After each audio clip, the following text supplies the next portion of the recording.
something has been shifting in you.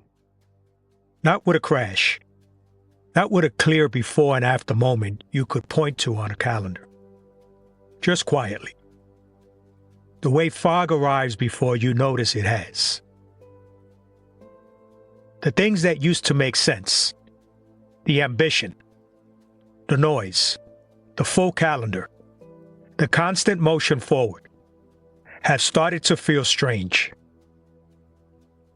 Like clothes from a decade ago that technically still fit, but don't quite feel like yours anymore. You may have looked at your career recently, at something you worked years to build, and felt not pride, but a kind of silent detachment. And you haven't known quite what to call it. What I want to offer today is this. What you're experiencing isn't loss. It's the quiet shift of spiritual maturation. And once you have language for it, once you can recognize it, something in how you carry it begins to change. Welcome back to the Quiet Knowing Within. I am your host, Gnosis. This channel is a space for thoughtful men and women, particularly those navigating the profound transitions of their 40s, 50s, and 60s, who feel drawn to explore the inner dimensions of a life they've already built. Please subscribe to this channel and like and share this video. By doing so, you will not only assist me in expanding this channel, but you will also help spread this message to more men and women who, like you, are searching for answers to their questions in their later years. Now, back to the video. In the last reflection, we sat with the midlife awakening. That specific, disorienting feeling of standing at the edge of the map you were given, wondering what comes after the edge. Today, I want to look at what happens next. Not as a prescription, not as a roadmap, but as a quiet invitation to observe 5 patterns that may already be moving through you, and to consider that what you've been calling confusion, disconnection, or losing your edge might be something else entirely. What I've come to see, slowly, not all at once, is that the signs of spiritual maturation are almost never loud. They don't announce themselves. They accumulate, quietly, in the background of a life that's still functioning, still producing, still meeting its obligations. That's what makes them so easy to dismiss, and so important to name. The first sign is one that tends to arrive before anything else, and it's the one most likely to be misread. A craving for silence. Not the exhausted kind. Not the collapse on the couch because there's nothing left kind. Something more deliberate than that. A quiet, almost instinctive pull away from the noise that used to feel normal. You may have noticed it in small ways first. Driving somewhere and choosing not to turn the radio on. Sitting with the quiet instead. Finding, to your own surprise, that the absence of sound felt like relief rather than absence. Or declining an invitation. Not because you were tired, not because anything was wrong, but because something in you simply needed the space more than it needed the room. For most of the first half of life, we are deeply conditioned to equate noise with importance and motion with progress. A full calendar signals that you matter. A wide network signals that you belong. External stimulation becomes so constant that its absence starts to feel suspicious. Like something must be wrong if you're not busy. But what I began to notice, and what I've heard reflected in others navigating the same terrain, is that the craving for solitude isn't a withdrawal from life. It's a return to something. The deep, subconscious work of unlearning cannot happen in a crowded room. It requires a sanctuary. When you find yourself pulling away from the noise, not out of depression, not out of social anxiety, but out of a quiet instinct to protect something you're not sure how to name yet. What you may actually be doing is clearing space for the quieter voice to finally be heard. You can't hear a whisper in a room where everyone is shouting. The solitude isn't a rejection of the people in your life.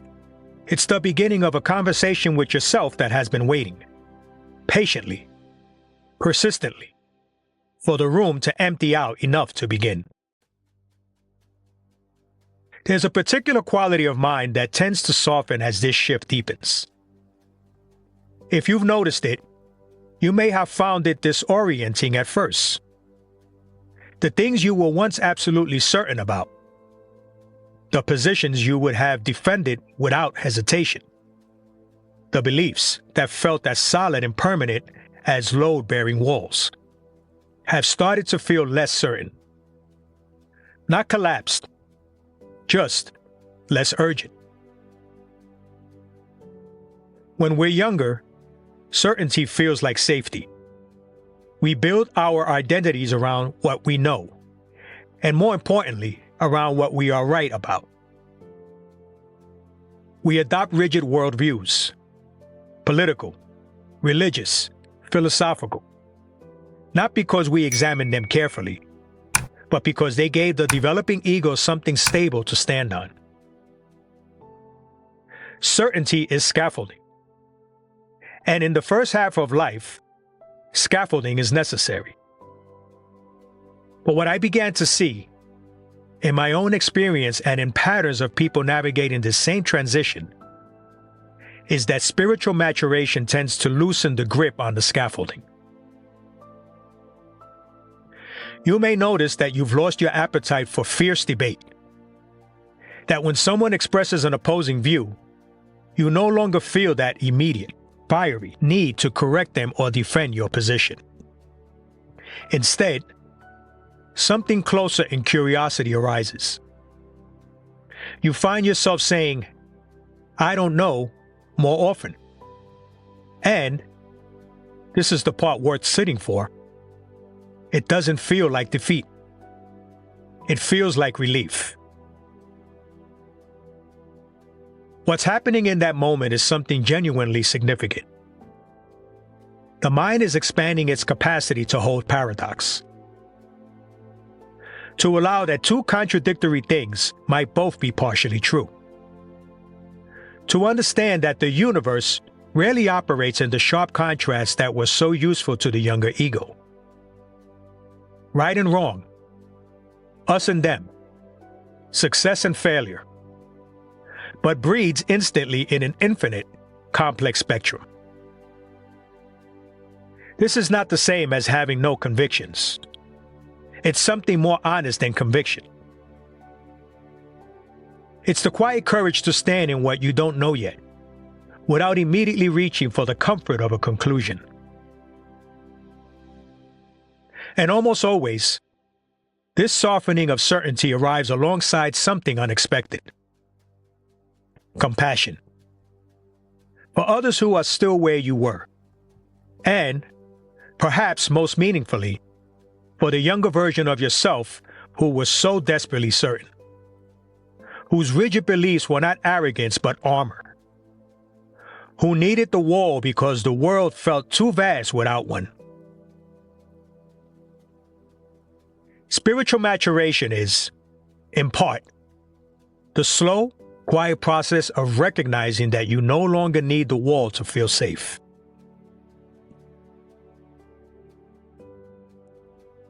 For decades, you were handed a very specific map for what success was supposed to look like. The title, the square footage, the prestige of the network, the numbers in the account. And for a long time, perhaps a long, long time, acquiring those things likely felt like genuine progress. The ego thrives on accumulation, on visible markers, on the confirmation that the effort was worth it. But something shifts, and what I began to notice, both in my own life and in the lives of people who've sat with this honestly enough to describe it, is that the currency changes. Not all at once, not with a dramatic renunciation. Quietly, gradually, the way you're tasting food changes over years without you ever deciding to change it. The promotion that you once would have sacrificed your health to earn begins to look like a cage you'd be entering voluntarily. The luxury item that once signaled arrival now feels like something to carry. The relentless pursuit of more, which once felt like ambition, begins to reveal itself for what it actually is: a treadmill. One that produces the sensation of forward movement without ever arriving anywhere.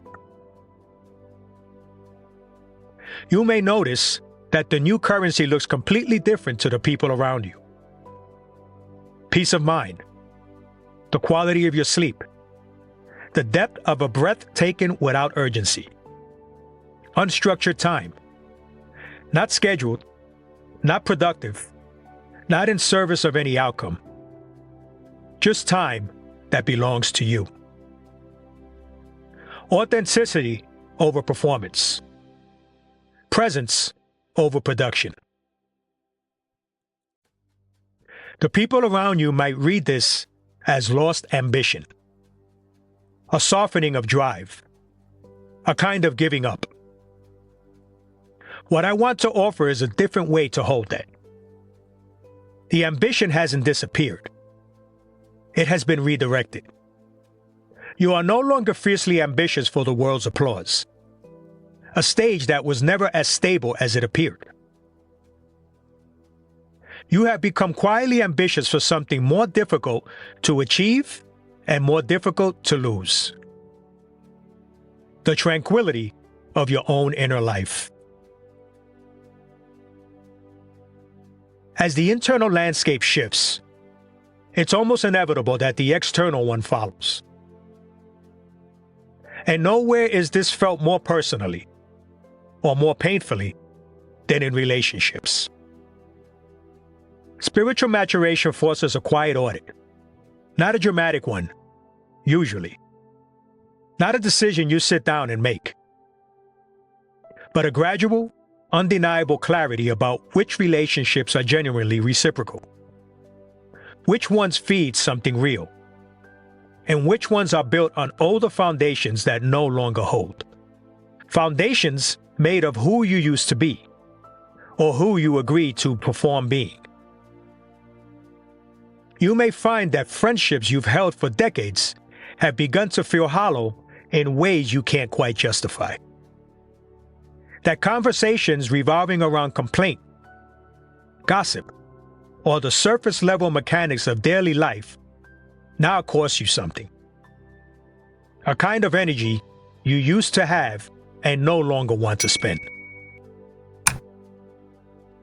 You are no longer as willing to shrink yourself, to bite your tongue to keep the peace, to play a specific role in someone else's narrative of who you are. And this can be genuinely painful, because it's possible to love people and still recognize that you've outgrown the version of the relationship you built together. Those two things can be true simultaneously. What I've come to understand is that keeping yourself small to make others comfortable is not loyalty. It is a quiet form of abandonment, not of them, but of yourself. Something else tends to happen during this period, alongside the outgrowing. The shadow work begins. As self-awareness deepens, the reflex to project, to locate the source of your discomfort in someone else's behavior, starts to lose its automatic quality. When something triggers a strong reaction, a space opens up. Just briefly at first, then more reliably, where the reaction can be observed before it's acted on. What part of me is actually responding to this? What does this reaction know about me that I haven't been willing to look at directly? The relationships that survive this shift, and the new ones that tend to arrive during it, have a different quality to them. Less performance, less transaction, more quiet, mutual recognition of the unseen dimensions of a life honestly lived. Those connections, when they come, feel like a different kind of home. The final sign is the most subtle, and for that reason, perhaps the most significant. Something begins to open up between you and your own thoughts. For most of the first half of life, we are almost completely fused with whatever is moving through our minds. When anger arrives, we become the anger. When anxiety arrives, it consumes the entire field of experience. We are tossed by the internal weather, reacting, adjusting, defending, with very little space between the stimulus and the response. The mind is a loud room, and we've been living inside it, mistaking the noise for identity. But what I began to notice, quietly and over time, is that spiritual maturation brings with it a kind of subtle separation. Not detachment in the cold sense, not numbness, something more like the difference between being inside the storm and standing at the edge of it.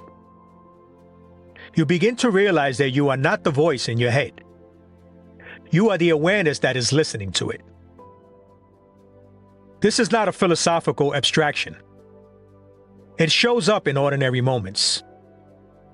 A wave of anxiety arrives, and instead of becoming it, you observe it. You feel its intensity. You don't resist it or perform serenity. But somewhere beneath the wave, there is a steadiness that the wave doesn't touch. You watch it arrive. You watch it pass.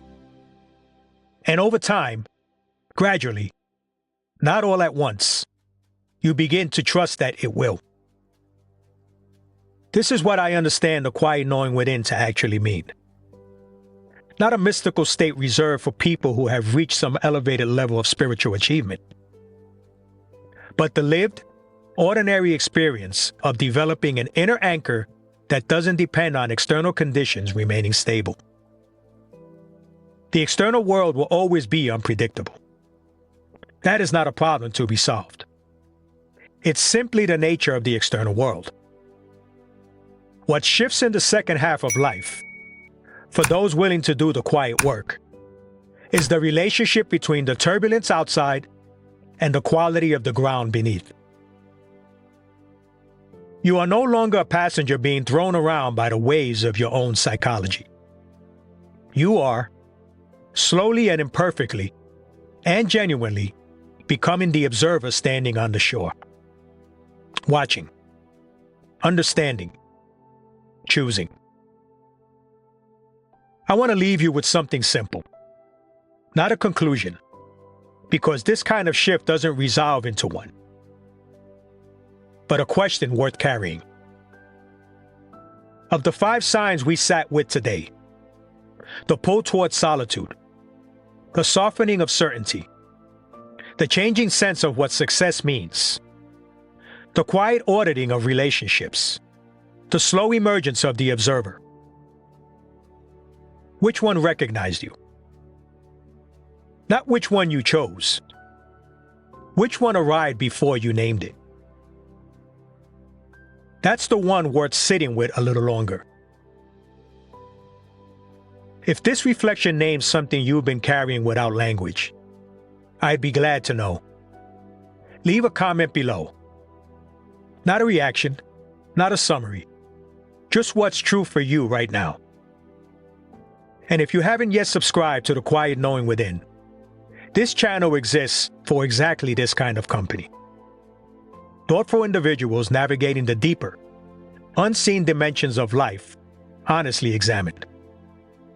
Subscribe and bring someone with you who might be standing at the same edge.